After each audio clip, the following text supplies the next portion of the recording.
나누도록 하겠습니다. 아버지 하나님, 그리스도를 따라가는 것이 완전한 길이요, 그리스도를 바라보는 것이 완전한 방향이며 그리스도와 동행하는 것이 우리의 능력이 됨을 고백합니다. 전도는 방법이 아닌 따라갈 때 되어지는 하나님의 은혜임을 고백합니다. 우리에게 필요한 것은 따라갈 수 있는 은혜요, 따라갈 수 있는 믿음이요, 지속적으로 따라갈 수 있는 영적 상태임을 고백합니다. 이 시간 주만 바라보고 주만 따라가고 주를 위하여 분별하는 망대, 여정, 이정표를 세우는 복된 시간이 될 수 있도록 성령께서 주정하여 주옵소서. 살아계신 예수 그리스도 이름으로 기도하옵나이다. 아멘. 자, 우리 요한복음 1장의 말씀을 보겠습니다. 요한복음 1장 43절에서 51절까지의 말씀을 우리 한번 볼게요. 자, 43절에 보니까 이튿날 예수께서 갈릴리로 나가려 하시다가 빌립을 만나 이르시되 나를 따르라 하시니 빌립은 안드레와 베드로와 한 동네 베세다 사람이라. 빌립이 나다니엘을 찾아 이르되 모세가 율법에 기록하였고 여러 선지자가 기록한 그 일을 우리가 만났으니 요셉의 아들 나사렛 예수시라. 나다네엘이 이르되 나사렛에서 무슨 선한 것이 날 수 있느냐. 빌립이 이르되 와서 보라 하니라. 예수께서 나다나엘이 자기에게 오는 것을 보시고 그를 가리켜 이르시되 보라, 이는 참으로 이스라엘 사람이라. 그 속에 간사한 것이 없도다. 나다나엘이 이르되 어떻게 나를 아시나이까. 예수께서 대답하여 이르시되 빌립이 너를 부르기 전에 네가 무화과 나무 아래에 있을 때 보았노라. 나다나엘이 대답하되 랍비여, 당신은 하나님의 아들이시요 당신은 이스라엘의 임금이로소이다. 예수께서 대답하여 이르시되 내가 너를 무화과 나무 아래에서 보았다 하므로 믿느냐? 이보다 더 큰 일을 보리라. 또 이르시되 진실로 진실로 너희에게 이르노니 하늘이 열리고 하나님의 사자들이 인자 위에 오르락 내리락 하는 것을 보리라 하시니라. 아멘. 자, 예수님께서 43절에 보니까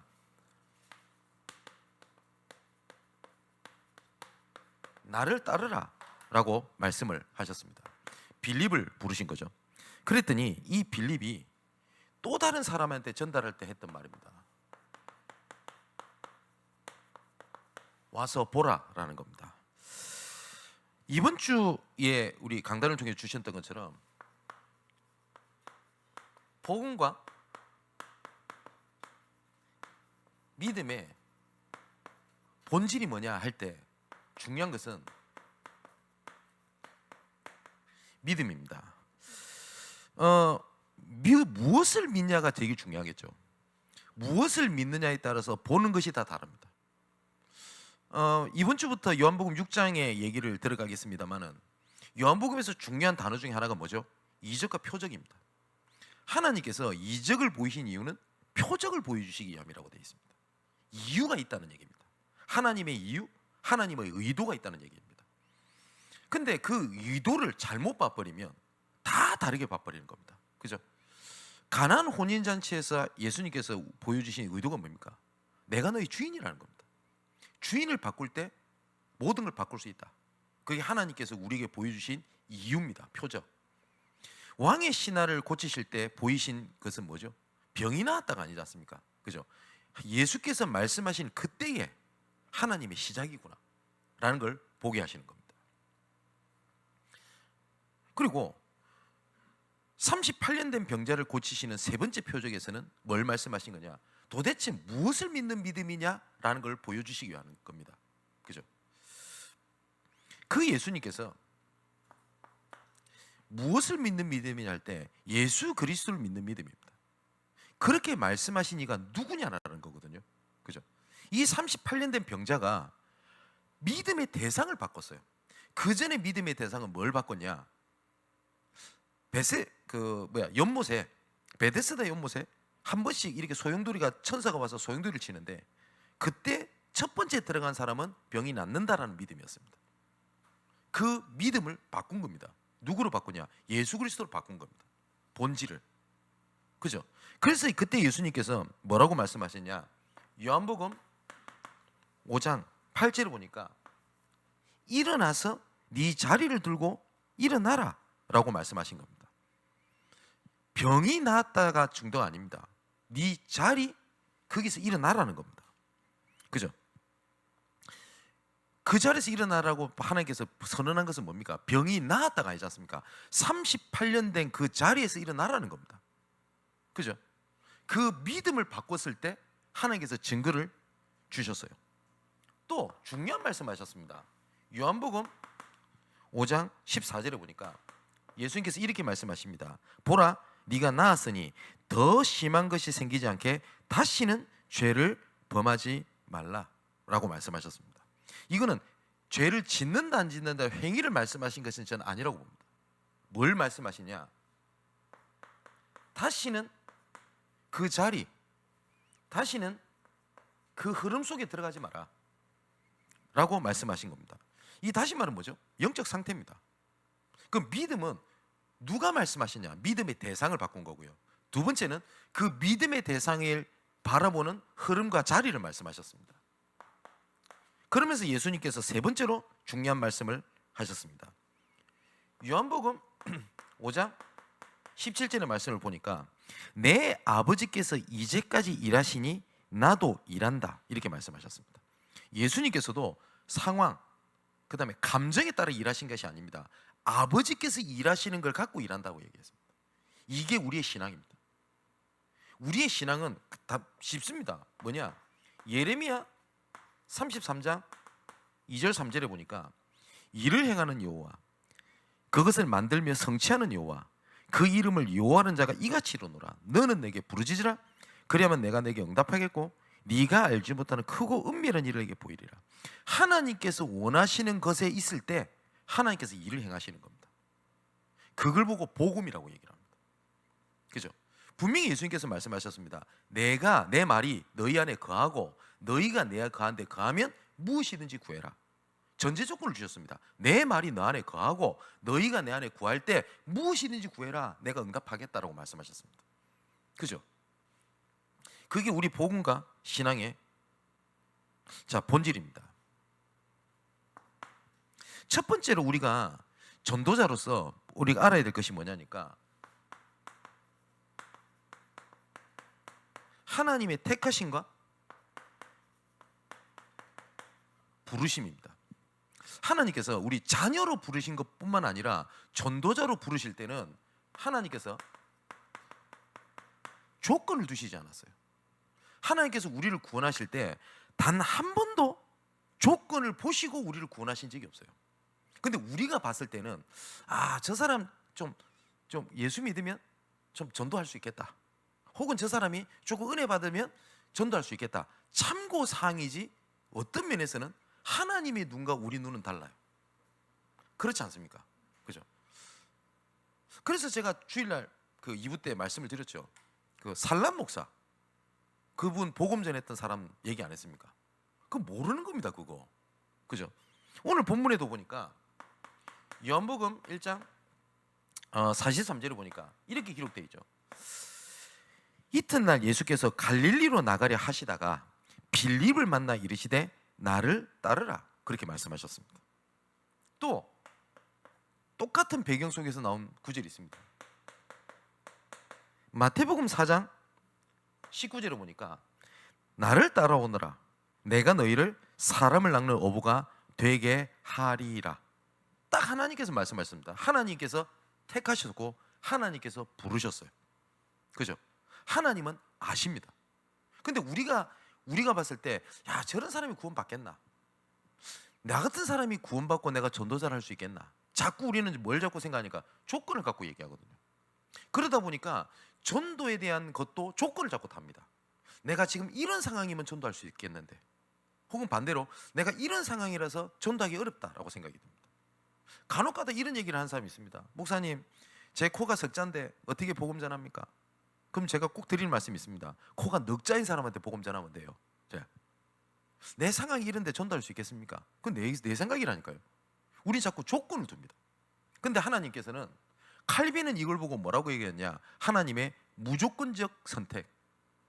그 은혜를 막지는 못합니다. 불강력적 은혜. 맞죠? 이 부분이 정말 잘 나타나 있는 게 신명기 7장 6절에서 9절의 말씀입니다. 주일에도 우리가 읽었는데 한번 더 자세히 읽어보겠습니다. 저 6절에 보니까 너는 여호와 내 하나님의 성민이라. 내 하나님 여호와께서 지상 만민 중에서 너를 자기 기업의 백성으로 뭐요? 택하셨나니. 택하셨어요. 그 다음에 이렇게 말씀하십니다. 여호와께서 너희를 택하시고 기뻐하시고 너희를 선택하심은 너희가 다른 민족보다 수요가 많기 때문이 아니니라. 너희는 오히려 모든 민족 중에 가장 적으니라. 오히려 조건은 없어 라고 말씀하시면서 굳이 조건을 얘기한다면 더 너희들은 조건에 부합하지 않아, 이 말씀 아닙니까?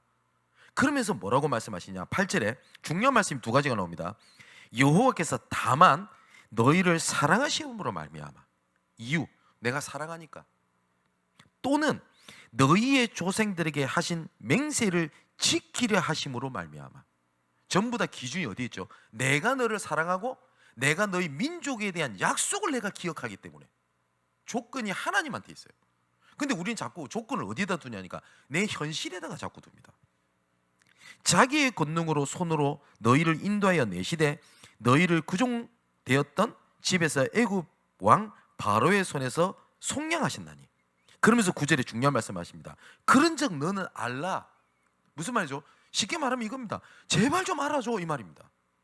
너희를 택하고 부르시면 조건이 없어. 조건이 딱 하나 있는데 뭡니까? 내가 한 거 선택한 거야. 내 언약을 기억하는 거야 라고 말씀하십니다. 자, 모세가 이 말씀을 전달하는 겁니다. 그죠? 이게 모세의 설교입니다. 그죠? 모세가 이걸 알았거든요. 하나님께서 모세에게 나타나서 하셨던 말씀입니다. 모세야, 야, 히브리 민족을 구원하려고 진짜 몸부림치는 거 너 중심 좋네. 나 딱 보니까 너 쓰임 받을 수 있겠어 라고 말씀 안 하셨어요. 뭐라고 말씀하시냐? 아브라함과 이삭과 야곱에게 주신 그 언약을 기억하여 내가 너를 불렀다. 모세에게 하나님은 조건을 두시지 않았어요. 오히려 모세는 조건이 없었지 않습니까? 오히려 안 좋은 조건만 가지고 있었어요. 하나님이 부르시는데 나는 안 됩니다. 나는 할 수 없습니다. 그죠? 안 되는 조건만 계속 얘기하잖아요. 나는 나이가 많아요. 입이 우둔합니다. 그리고 나는 뭐 가진 게 없습니다. 보낼 사람 보내세요. 그렇지 않습니까? 조건이 없어요. 근데 하나님은 딱 두 가지였습니다. 뭐냐? 내가 너를 택했어. 내가 너를 불렀어. 그 첫 번째고, 두 번째는 뭡니까? 네 손조 언약을 내가 그걸 기억한다. 그렇지 않습니까? 근데 나중에 모세가 문제가 생길 때마다 하나님 앞에 기도하는 장면을 보십시오. 하나님, 우리 손주에게 주셨던 그 언약을 기억하사 하나님 이 죄를 우리에게 묻지 마옵소서. 또 뭐라고 얘기를 하죠? 하나님, 그 주신 언약을 여기까지 와서 취소하시려고 하시라니까. 자꾸 뭘 기준을 두죠? 하나님께서 그렇게 약속하셨잖아요. 그렇죠? 하나님께서 우리를 부르셨다는 것은 그 내용입니다. 그래서 그런즉 너희는 알아라. 오직 내 하나님 여호와는 하나님이시요 신실하신 하나님이시니라 라고 말씀하셨습니다. 그 제가 말씀드리지 않습니까? 너는 죄인이야. 너는 죄인이기 때문에 너는 반드시 왜 하나님의 징벌이 임할 거야 라고 얘기를 할 때 성경에서 말하는 죄인이다 라고 하는 거는 영어로는 네 상태가 죄인이야 이 말입니다. 너가 죄를 지어서 죄인이다가 아닙니다. 성경에서 말하는 것은 요걸 얘기해요. 이게 아니에요. 너는 죄를 지어서 죄인이 아니라 너는 처음부터 죄인이야. 네 상태가. 그죠?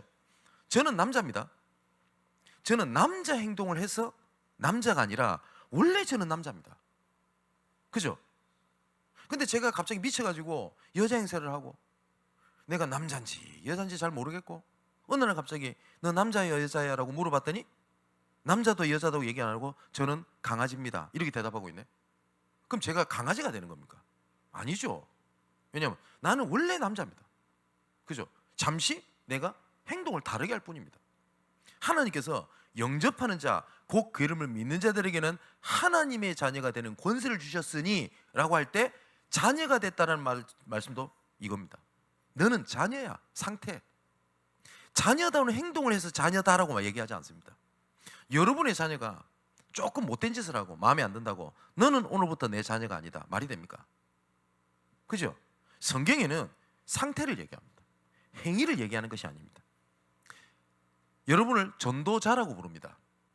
그것도 하나님께서는 전도를 해서 doing, 전도자가 아니라 처음부터 하나님은 전도자로 불렀어요.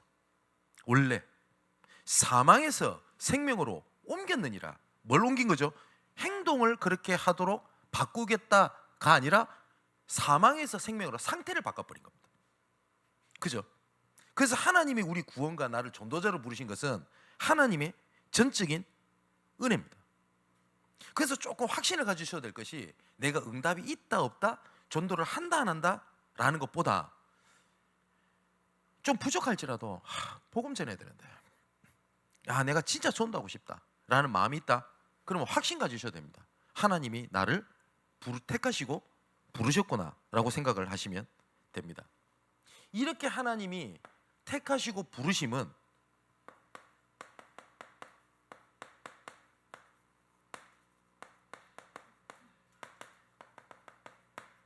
빛의 망대를 가진 파수꾼으로 부르시기 위함입니다. 그죠? 자, 이게 올해 우리 언약이기도 합니다. 하나님께서 처음부터 뭐라고 말씀하셨냐? 너희는 세상의 빛이라. 그죠? 이 빛이라고 하는 것은 여기도 또 뭡니까? doing입니까? being입니까? 그죠? 너는 세상의 빛이야. 뭘 말씀하시죠? 너 상태가 너는 빛이야 라고 말씀하신 겁니다. 그렇기 때문에 빛의 망대를 가진 파수꾼이라고 얘기를 할 때 전도는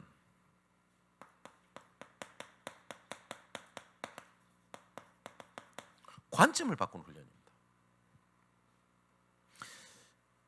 내가 뭘 보냐에 따라서 다 다른 걸 봅니다. 그죠? 내 현장에 하나님께서 이미 전도를 두고 모든 것을 예비하시고 나를 불렀습니다.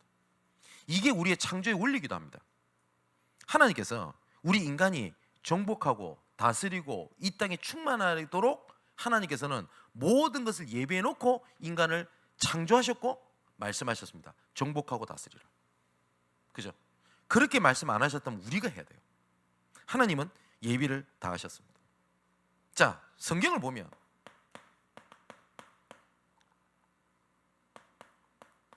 사도행전 13장 48절에 영생을 주시기로 작정된 자가 있다라고 되어 있습니다. 16장 15절에 보니까 주께서 루디아의 마음문을 열어 바울의 말을 청종케 하신지라. 예수님께 직접 말씀하셨습니다. 사도행전 18장 10절, 이 성중에 내 백성이 많음이니라. 예비되어 있다고요. 근데 그 예비되어 있는 것이 내 삶 속에 있다고요. 근데 내가 못 보면 못 봤다고 없다고 하면 안 되거든요. 그죠? 어디에 관심이 있느냐에 따라서 내가 보고 못 보고가 결정이 됩니다. 오늘도 본문에 보니까 빌립을 만나서 예수님께서 뭐라고 말씀하시죠? 나를 따르라.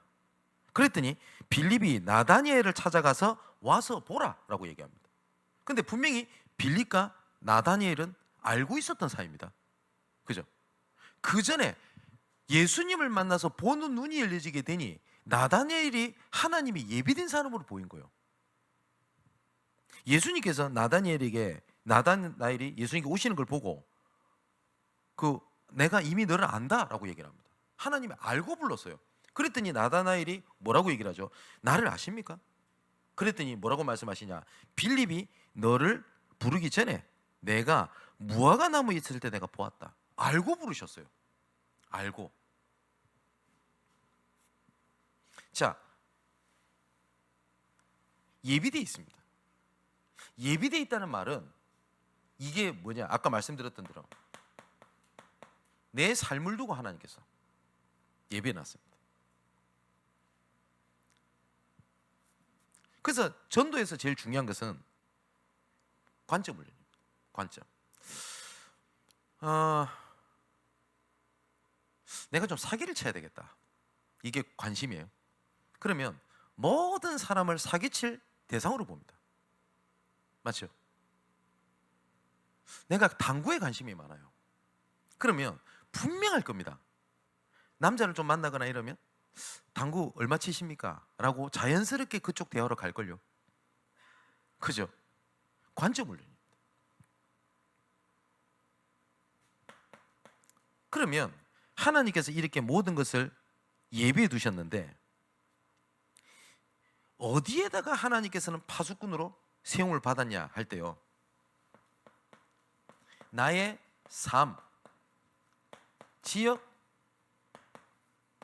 업에 전부 다 예비되어 있습니다. 하나님께서는 내 인생 전체를 두고 그 복음을 전할 수 있는 계획을 두고 하나님께서 우리를 불렀거든요. 자, 보세요. 나다나엘을 부르시고 난 다음에 예수님께서 하셨던 얘기입니다. 50절 오늘 읽었던 본문 중에서요, 예수님께서 대답하여 이르시되 내가 너를 무화과 나무 아래서 보았다 하므로 믿느냐? 이보다 더 큰 일을 보리라. 그게 뭐야? 내가 너를 봤어. 믿어? 그러니까 이보다 더 큰 일을 너 보게 될 거야. 그러면서 이렇게 말씀하십니다. 또 이르시되 진실로 진실로 너희에게 이르노니 하늘이 열리고 하나님의 사자들이 인자 위에 오르락 내리락 하는 것을 보리라. 보좌의 능력 아닙니까? 그 나다나엘에게. 그러면 이 속에 우리에게는 상처도 많습니다. 아마 여기 말씀을 듣는 사람 중에 99.9%가 복음 전할 수 있는 조건을 갖고 있다고 생각되는 분 아무도 없을 겁니다. 그죠? 어디서 제가 통계를 봤는데 내 지나갔던 인생이 기쁘다, 행복하다 말하는 사람 거의 없습니다. 다들 상처, 나쁜 기억, 후회합니다. 그리고 한탄스럽습니다. 이렇게 말하는 사람들 거의 대부분이거든요. 그죠? 성경에 보면 옥토밭이 나오지 않습니까? 이 옥토밭의 차이가 뭐죠? 뭐 배설물, 여러 가지 쓰레기, 이런 것들이 거름이 되어 가지고 생명을 살릴 양분으로 바뀌게 되면 그게 옥토밭이 됩니다. 가만히 있다고 옥토밭이 되는 거 아닙니다. 그게 뭡니까? 썩은 나무도 들어가지요. 근데 그 썩은 나무가 그대로 있는 것이 아니라 썩어서 거름이 되고요, 양분이 되었을 때 30배, 60배, 100배의 결실을 맺는 뭐가 되죠? 양분이 됩니다. 그게 옥토밭입니다. 그런데 썩은 나무, 배설물 이런 것을 거름으로 바꾸지 못하고 그대로 담고 있으면 뭐가 돼요? 쓰레기 매립지가 돼요. 그러면 양분으로 그 거름으로 만드냐 안 만드냐에 따라서 쓰레기 매립지로 남아있냐 아니면 옥토밭이 되냐라는 것이 결정이 되거든요. 이거 수예배 때 말씀드렸지 않습니까? 그죠? 그러면 내가 지금 살아왔던 모든 일들이 하나님께서 전도 계획을 두고 나를 부르셨구나 라는 걸 알 때요, 그 내 살아갔던 모든 것들이 거름이 되고 양분이 되어 다른 사람을 이해하고 수용하고 전달할 수 있는 뭐예요? 발판이 되는데, 옥토밭이 되는데, 그렇지 못하면요, 그렇지 못한 상황에서 사람을 만나면 상처밖에 없어요. 이 사람도 내한테 상처, 저 사람도 내한테 상처, 그렇게 되는 겁니다. 인생 전체에 하나님께서 이렇게 준비를 하셨어요. 그러면 조금만 뭘 하면 되겠냐? 뜻을 정하면 됩니다. 성경 구절을 좀 말씀드리면 다니엘서 1장 8절입니다. 뭐라고 얘기를 했냐? 다니엘은 뜻을 정하여 왕의 음식과 그가 마시는 포도주로 자기를 더럽히지 아니하리라 하고 자기를 더럽히지 아니하도록 환관장에게 구하니 하나님이 다니엘로 하여금 환관장에게 은혜와 긍휼을 얻게 하신지라. 다니엘은 딱 하나를 봤습니다. 뜻을 정했습니다. 무슨 뜻을 정했죠?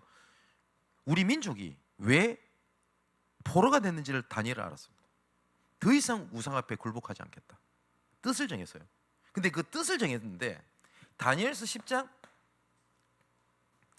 11절 12절에 보니까 분명히 하나님께서 이렇게 말씀을 하십니다. 내게 이르되 큰 은총을 받은 사람 다니엘아, 내가 내게 이르는 말을 깨닫고 일어서라. 내가 내게 보내심을 받았느니라 하더라. 그가 내게 이 말을 한 후에 내가 떨며 일어서니 그가 내게 이르되 다니엘아 두려워하지 말라. 네가 깨달으라 하여 내 하나님 앞에 스스로 겸비하기로 결심한 첫날부터 네 말이 응답받았으므로 내가 네 말로 말미암아 왔느니라. 뜻을 정할 때 하나님께서는 그때부터 일을 시작하십니다.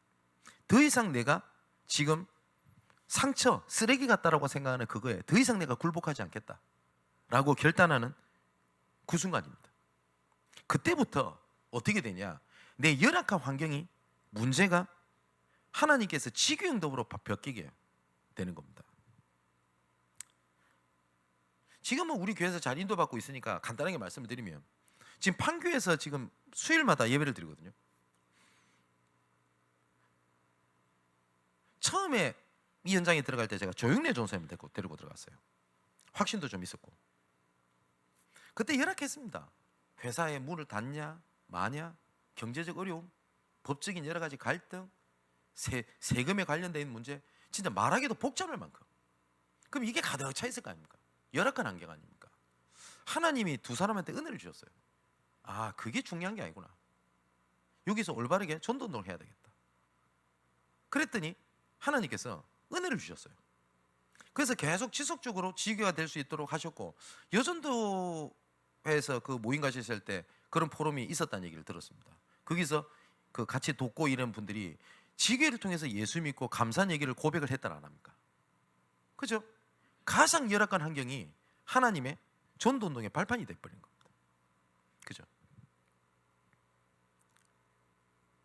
의왕에서 우리 권사님이 그 솔직히 고백하시대요. 복지사로 일을 하게 됐던 것이 처음부터 전도해야 되겠다라는 생각을 가지고 있지 않았다고 안 합니까? 돈 벌어야 되니까, 어려우니까, 맞벌이 해야 되니까. 어느 날 여호수아서 강의를 듣다가 자기한테 부딪히는 말씀이 있었어요. 어느 때까지 지체하고 있겠냐. 그 말씀을 붙잡고 뜻을 정한 겁니다. 그랬더니 가장 열악한 환경, 경제 문제 때문에 해야 될 수밖에 없는 일, 이것이 하나님께서 지에게 문을 여셨지 않습니까? 그래서 지금 계속 하나님의 문을 열고 계시고, 이번에 의왕에도 올해 상반기에 봄쯤에 한번 캠프를 한번 해야 되지 않겠나? 라고 하는 여러 가지 사인들을 보고 있습니다. 그죠? 인천 서구에 시작되고 있는 저 응답이 계속 진행이 되면서 다음 주 토요일이 되면 그 딸을 제가 만나게 됩니다. 근데 우리 이승재 우리 성도님이 저한테 오늘 이런 얘기를 하셨어요. 저는 잘 모르겠지만 우리 딸이 목사님을 만나게 되면 그때부터 하나님께서 변하게 하실 거라는 것을 믿습니다. 이렇게 얘기를 해요. 근데 그 말은 뭐 표현을 그렇게 했습니다만 저를 만나서 된다는 표현이 아니겠죠. 하나님의 때를 얘기를 하겠죠. 근데 그게 9월동이에요, 인천에. 근데 어저께 모임을 가서 이런 중직자를 만나서 얘기를 하는데 9월동에서 빵집을 하신 분이 계세요. 저는 그 얘기를 딱 듣자마자 아, 빵집 하는구나, 예, 그렇게 들렸던 것이 아니고요. 뭐냐, 혹시 9월동에 그러면 지속할 수 있는 장소가 있을까? 어떻게 연결을 시키면 될까? 이런 것들이 보여요. 그죠? 근데 아시다시피 그 현장 가면 진짜 쪽방촌처럼 어렵지 않습니까? 얼마나 열악합니까? 그죠? 그 열악한 환경이 복음 전하는 하나님의 센터로 바꿔버린 겁니다. 뜻을 정하는 그 순간. 자, 그러면 빛의 망대를 가진 파수꾼으로 세웠는데 어디서 이제는 세 번째로 찾겠냐 할 때 길이 막힌 곳이 있을 겁니다. 지금까지 계속 길이 막혔다는 생각이 들 때가 있을 겁니다. 사도행전 16장 6절 10절의 말씀 보니까 모든 길이 막힌 게 하나님의 응답이다라는 뜻은 아닙니다. 근데 분명히 하나님의 계획이 있는 곳에는 반드시 흑암은 가만히 있지 않거든요. 왜 내가 이 부분만큼은 나한테 걸림돌로 길이 막힌 걸로 계속 붙잡혀 있습니까? 혹시 그곳에 하나님의 황금어장이 있는지는 모릅니다. 그죠? 모세에게 가장 큰 길이 막혔던 것이 뭐였죠? 애굽이라는 단어일 겁니다. 애굽을 향해서 오줌 넣었을걸요, 모세는. 근데 거기에 하나님의 황금어장이 있었어요. 그죠? 어떤 분에게 이런 분이 있었습니다. 나는 어릴 때부터 원하는 진로를 간 적이 없어요. 이분은 자기는 미술학도를 꿈꿨답니다. 근데 자기는 할 수 없었대요. 거기에 대한 원망 상처가 딱 있었던 거예요. 자기는 하고 싶은 것도 못했대요. 근데 이분이 사업을 하시는 분인데 어느 날 말씀을 듣다가 이게 딱 부딪힌 겁니다. 뭐냐? 내가 미술하는 것보다 오바에다가 선지생도 100명을 도왔다는 내용 아시죠? 그 얘기를 딱 들으면서 그래, 내가 못했던 것이 아니라 그렇게 할 수 있는 렘넌트 100명을 도운다면 그 100배의 축복이 아닌가? 이런 생각이 들더래요. 그게 가슴에 탁 와닿더래요. 그랬더니 자기가 하고 있는 업에 뭡니까? 거기에 대한 목표를 세워서 움직이는 겁니다. 막힌 것 속에 하나님의 황금어장. 좀 이해되십니까? 그런 것들이 진짜 널려 있어요. 단지 내가 못 보고 있는 겁니다. 그래서 빛의 망대를 가진 파수꾼이라는 게 뭐냐? 망대를 세워서 빛을 비춰지게 되니 뭐예요? 지나갔던 데는 깜깜하다, 넘어졌다, 어렵다라고 생각했던 게 빛이 비춰지게 되니까 나는 그냥 넘어진 게 아닌 거예요. 그게 전부 다 금덩어리였던 거예요. 그럼 어떻게 하면 돼요? 돌아왔던 길을 다시 가서 그걸 건져내면 돼요. 그죠? 빛의 망대를 가진 파수꾼이란 뭡니까? 너희는 세상의 빛이라. 그러면서 뭐라고 말씀하시죠? 말 아래 두지 않고 등경 위에 둬라. 그러면 산이 있는 동네가 감춰지지 못할 거야. 전체가 살리게 될 거야. 내가 이번에 캠프 때 인생의 빛이 비춰지게 되니 내 인생에 하나님 계획이 보기 시작하는 거예요. 아, 이게 상처가 아니구나. 난 지나왔던 길에 상처라고 생각했는데 그게 상처가 아니라 하나님께서 준비하신 거구나. 또 네 번째, 어떻게 빛의 망대를 가진 파수꾼을 누릴 수 있냐 할 때 순종입니다. 마태복음 4장 19절에 보니까 나를 따라오너라, 내가 너희를 사람을 낚는 어부가 되게 하리라 라고 예수님 말씀하셨을 때 20절에 보니까 뭐라고 되냐? 그들이 곧 그물을 버려두고, 21절에 보니까 그들이 곧 배와 아버지를 버려두고, 여기 보니까 어떤 단어가 나오냐? 곧, 바로. 그게 순종입니다. 근데 우리는 말씀을 들으면 어떻게 듣죠? 언젠간 되겠지. 그죠? 언젠간 응답되겠지. 아, 나중에는 응답될 거야 라고 듣지 않습니까? 혹은 나하고는 상관이 없다 라고 말씀을 듣고 계시지 않습니까? 그럼 한번 생각해 보십시오. 하나님께서 지금도 말씀을 통해서 역사하십니다. 맞죠? 이거 수예배 때 소론에 말씀드리지 않습니까? 하나님은 말씀으로 창조하셨고 말씀으로 통치하시고 말씀을 이루시는 걸로 모든 우주 만물을 움직이십니다. 아멘이죠. 이거 우리 믿음 아닙니까? 그러면 하나님께서 우리에게 지금 말씀을 주실 때 나하고 아무 상관없는 말씀을 주실까요? 하나님께서. 그런 법이 없습니다. 그래서 어저께 새벽 기도를 하는데 말씀을 준비해서 이 생각이 들었어요.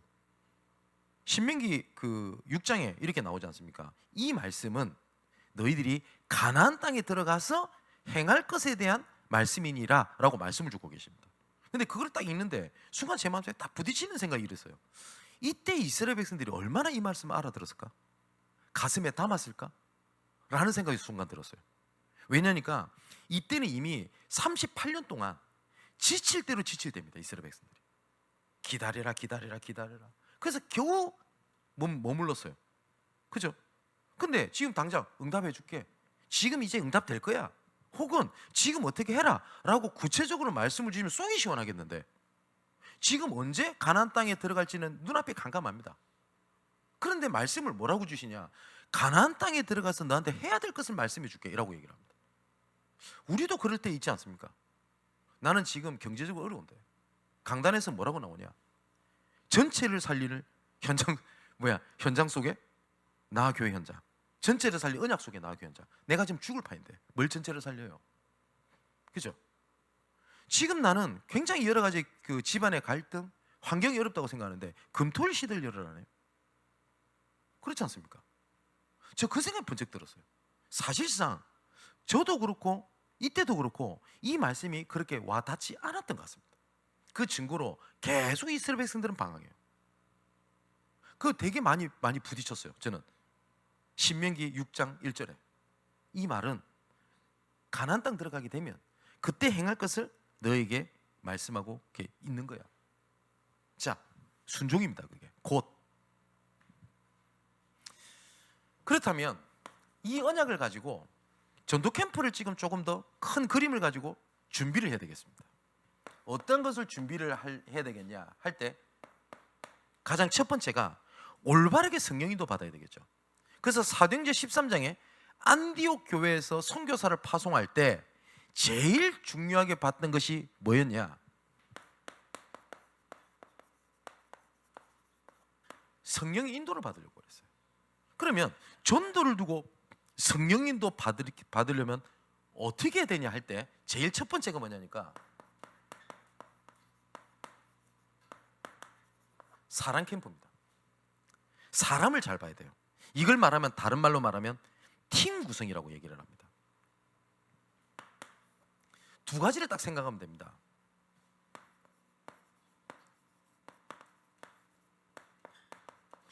누구와 함께 전도 현장에 있을 거냐? 두 번째는 누구를 통하여 현장을 파고 들어가게 될 건가? 이 생각을 하는 겁니다. 혹시 지금 인천 서구 중직자분들 말씀을 듣고 계신지 잘 모르겠는데 인천 서구에서 어떻게 전도하겠습니까? 지금 얘기 들어보니까 그 베이커리 집을 하시는 분도 계시고 세탁소 하시는 분도 계시다는 얘기를 들었습니다. 어떤 분들은 거의 건물을 관리하고 청소하고 이런 일을 할 수 있겠죠. 그러면 어떻게 전도해야 되겠습니까? 가장 첫 번째가 누구와 함께 할 수 있는 사람을 찾아내라. 이것이 1년이 걸릴 수도 있고 2년이 걸릴 수도 있어요. 제가 똑같이 중독 예방센터에 그 있는 우리 성도한테 처음에 제가 줬던 얘기입니다. 누구와 함께 갈 것인지 찾아내라. 지금은 근래에 있는 보고는 제가 듣지는 못했는데 보이들 안 합니까? 갑자기 팀장님이 얘기를 하기 시작을 하고 그 바로 건물 안에 함께 할 수 있는 사람이 예비가 돼 있고 그러면 두 번째가 나올 겁니다. 누구를 통하여 그 지역에 그 회사에 그 업무에 들어가게 될 건가? 이건 언제 나올지 모릅니다. 이게 우리 방향입니다. 성령인도 받는 가장 첫 번째입니다. 그래서 이 일을 두고요 뭘 하냐? 누구와 함께 갈 건가? 누구를 통해 들어갈 건가 할 때 문이 보여야 될 거 아닙니까? 그래서 지금 그 2주 동안 계속 얘기했던 것처럼 그 사람에 대한 계획표를 갖고 있어야 돼요. 이 사람 뒤에는 어떤 분이 있다. 이 사람은 어떤 부분들이 연약한 부분이 있다. 그럼 어떤 부분을 도와줘야 된다. 이 사람한테 강점이 뭐가 있다. 보여야지 문을 찾을 거 아닙니까? 그래서 제가 이런 말씀을 드렸잖아요. 전도자의 사랑 계획표는 전도 전략이 아닙니다. 양심입니다. 양심. 그래서 분명히 바울이 여기에 함께 가는 사람에 대한 계획표를 갖고 있었던 것만은 사실인 것 같습니다. 한 가지 예를 들면 바울이 갈라디아서 2장 8절 9절을 보니까 베드로에게 역사하사 그를 할례자의 사도로 삼으신 이가 또한 내게 역사하사 나를 이방인의 사도로 삼으셨느니라. 바울이 이렇게 얘기를 합니다. 어쩌면 부딪혔던 사람 사이잖아요. 근데 그거를 뭘로 봤냐? 유대인을 향한, 나는 이방인을 향한 일이 봤습니다. 아마 그리고 이전에 어떤 일이 있었냐? 바나바와 바울이 갈등해서 갈라서는 장면이 나옵니다. 마가요한 데리고 가자, 안 된다. 그래서 결국은 갈라서게 되죠. 그리고 그 바나바는 마가요한을 데리고 구브로로 들어가게 됩니다. 근데 구브로가 그 바나바의 고향입니다. 근데 어떤 분은 간혹 가다가 성경에 보면은 그 바나바는 그때부터 전도 운동에서 지워졌다고 하는데 그 성경 몰라서 하는 소리입니다. 자, 그럼 바울이 뭐라고 얘기했는지 볼게요. 갈라디아 2장 9절에 보니까 또 기둥같이 여기는 야고보와 게바와 요한도 내게 주신 은혜를 알므로 나와 바나바에게 친교의 악수를 하였으니 우리는 이방인에게로 그들은 할례자에게로 가려 하려 함이니라. 바울은 전체를 봤어요. 나랑 안 맞으니까 복음 아니야. 가 아니었다니까요. 그죠? 그리고 끝까지 교제했다라고 하는 장면들이 성경 곳곳에 나옵니다. 그러면 무슨 말이죠? 사랑 계획표를 갖고 있었다는 얘기예요. 그러면 누구와 함께 누구를 통하여 들어가게 될 때 뭐가 나오게 되냐니까 사도행전을 보면 항상 지역 이름과 장소 이름과 제자 이름과 사역 형태가 함께 같이 나옵니다. 항상. 그럼 여기서 딱 적용해 보면 되겠죠. 지역. 그러면 이번에 만났으니까 인천 서구 지역에 전도를 두고 하나님께서 예비된 장소가 누가 있냐? 그러면 장소를 찾는 게 아닙니다. 누구를 찾느냐에 따라서 장소가 나옵니다. 제자. 그러면 그 사람을 만났을 때부터 파고들 형태가 달라집니다. 그죠? 어떤 사람이 디자인하는 사람 붙었어요. 그러면 디자인 도구를 가지고 파고 들어갈 수도 있겠죠. 그죠?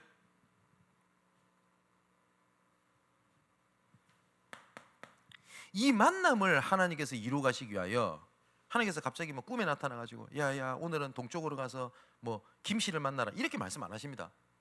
하나님은 사건을 갖고 일을 움직이십니다. 그걸 보고 사건 캠프라고 합니다. 간단합니다. 이것도 세 가지 반응밖에 없어요. 첫 번째, 좋은 반응이 올 때가 있습니다. 그때는 뭐예요? 바로 복음 전하면 돼요. 전체가 다 듣도록. 그렇지 않습니까? 다음 주 토요일 날에는 제가 목사인 줄도 알고 복음 전할 줄도 알고 우리 이승재님 딸이 저를 만납니다. 그럼 전체가 다 듣도록 하면 돼요. 핍박의 반응이 왔을 때는 처음부터 조용히 누구를 통해서 파고 들어갈 건가를 그 사람을 중심으로 조용히 파고 들어가면 돼요. 무반응일 때는 하나님의 계획이 나올 때까지 지속하면 됩니다. 그 세 가지 반응 외에는 아무것도 없어요. 그죠? 그러면 여기서 제일 중요한 게 뭐죠? 여기서 모든 사건을 어떤 눈으로 보냐? 관점 아닙니까? 바울이 했던 거 보십시오. 빌립보서 1장에는 이렇게 나옵니다. 내가 오히려 복음의 감옥에 갇힌 것이 복음의 진보가 됨이니라. 왜냐? 내가 감옥에 갇힌 것 때문에 기뻐하는 무리가 있대. 얼마나 악합니까? 근데 열심히 전도하면 오히려 바울이 기분 나쁠 줄 알고 열심히 전한대요. 이렇게 악한 놈이 어디 있습니까? 보통 우리는 그럴 거 아닙니까? 저렇게 한다고 전도가 되나? 이럴 거 아닙니까? 근데 바울의 눈 보십시오. 그들이 다툼으로 하든 허용으로 하든 내가 그 괴로울 줄 알고도 하든 결국 쟤들이 얘기할 것은 예수 그리스도 얘기할 거 아니야. 나는 그래서 감사하다. 다르잖아요. 골로새서 4장 2절 4절에 보니까 뭐라고 되어 있습니까? 나를 위하여 기도하되 전도할 문을 열어달라고 기도해라. 그러면서 뭐라고 합니까? 내가 이 일 때문에 매임을 당한 거야. 그죠? 내가 지금 괴로워. 빨리 여기서 해결돼서 내가 빨리 복음 전할 수 있도록 기도해달라라고 안 했습니다. 그죠? 그러면 사건 캠프 앞에 중요한 건 뭡니까? 우리 눈입니다.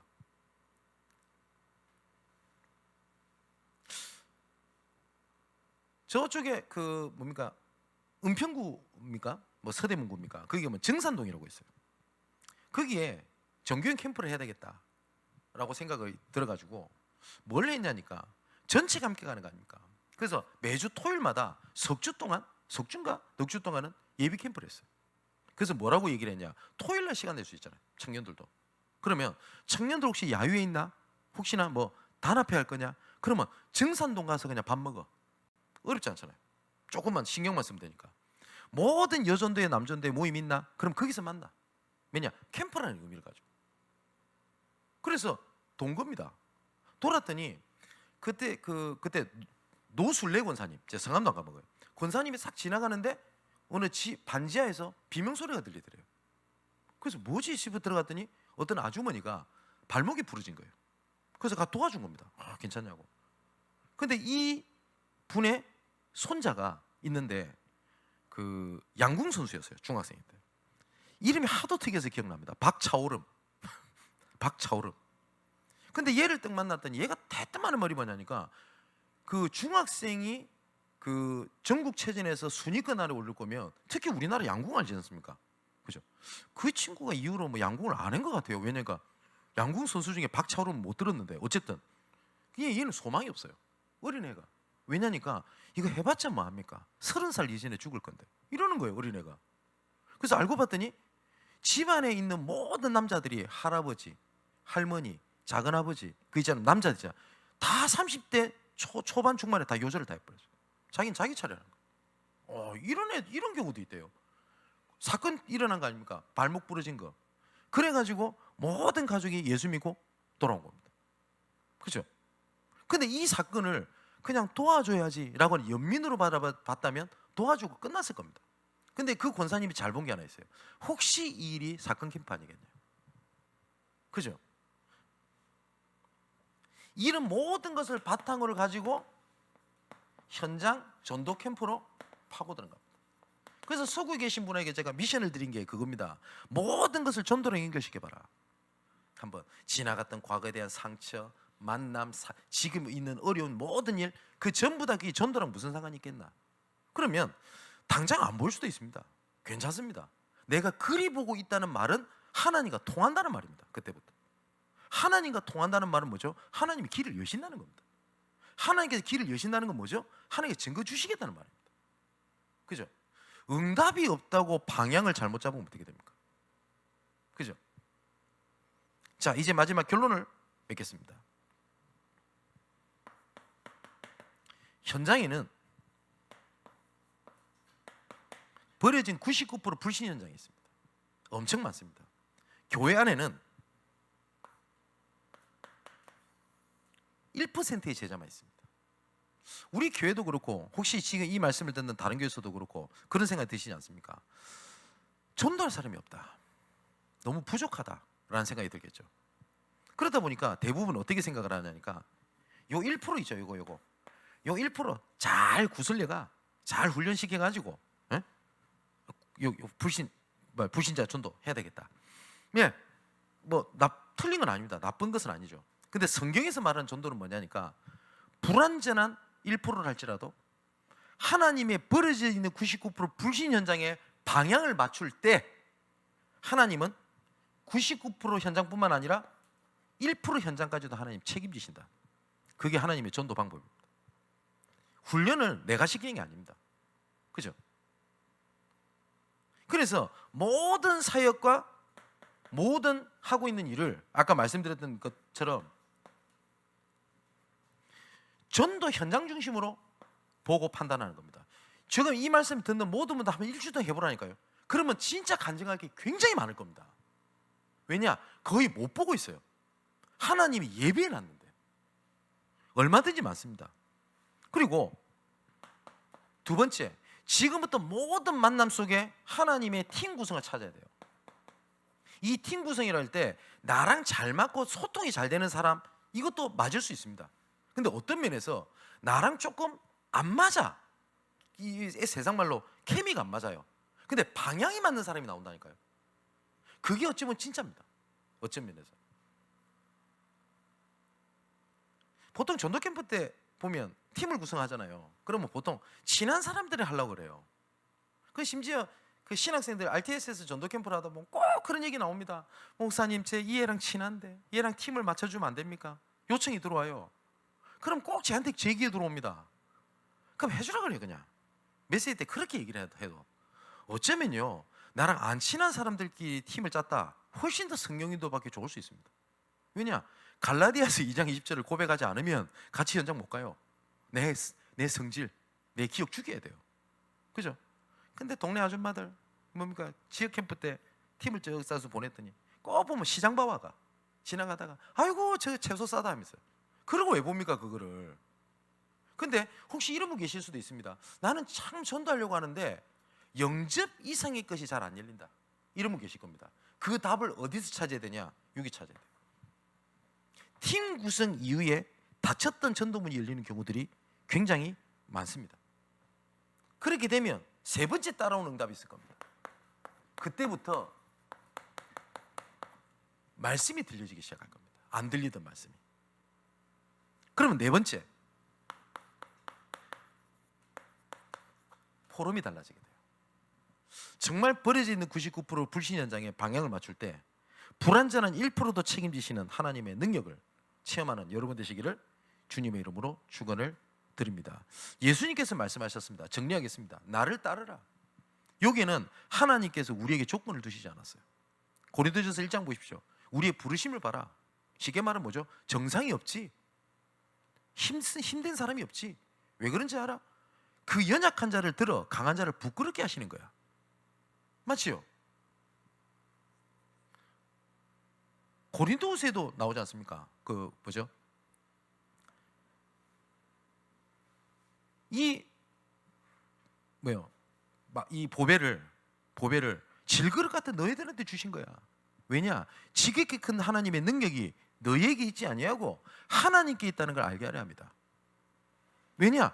우리에게 조건을 부르시지 않았다니까요. 만일에 조건을 가지고 전도하려면 이런 조건이 있어야 돼, 저런 조건이 있어야 돼라고 한다면 내가 해야 돼요. 그죠? 내가 택하셨어요. 하나님이 택하셨어요. 그러고 난 뒤에 말씀하신 겁니다. 나를 따르라. 그러면 따라갔더니 뭐라고 돼 있어요? 사람을 낚는 어부가 되게 하리라. 내가 되게 할게 라고 말씀하신 겁니다. 이게 전도입니다.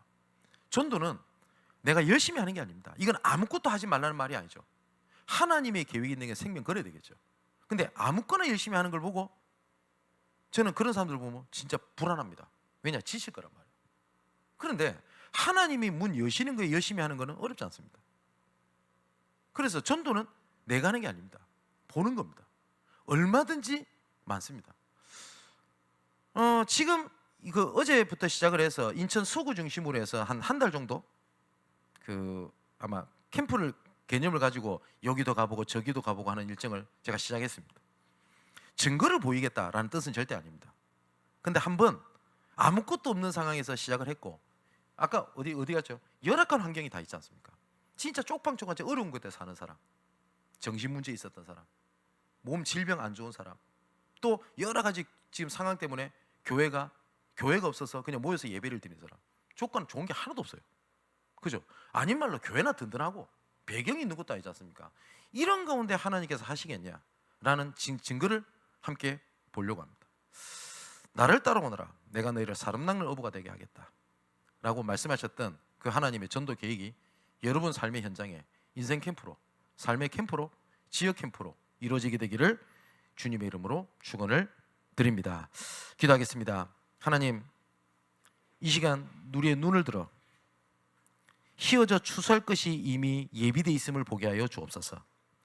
내 생각, 내 기준, 내 판단, 내 조건을 가지고 하나님께서 나를 향한, 또한 주변을 향한 하나님의 계획을 스스로 제한시키지 않도록 이 시간 우리의 믿음의 눈을 열어 주옵소서. 어제까지 갈등하고 어렵고 슬프고 괴로운 일생을 보냈던 나날들이 보는 것이 바뀌어졌을 때 이미 하나님의 여정을 걷고 있었고 걷고 있으며 걷게 될 것이란 것을 보는 눈을 열어 주옵소서. 모든 것을 전도자다운 성령인도로, 전도자다운 분별로 하나님께서 원하시는 전도운동의 이정표를 따라가며 세우는 전도자의 삶을 살 수 있도록 은혜를 베풀어 주옵소서. 특히 전도학교 말씀이 은혜 받는 말씀을 넘어 실천하는 말씀으로 붙잡히 바 되게 하여 주옵소서. 살아계신 예수 그리스도 이름으로 기도합나이다. 아멘.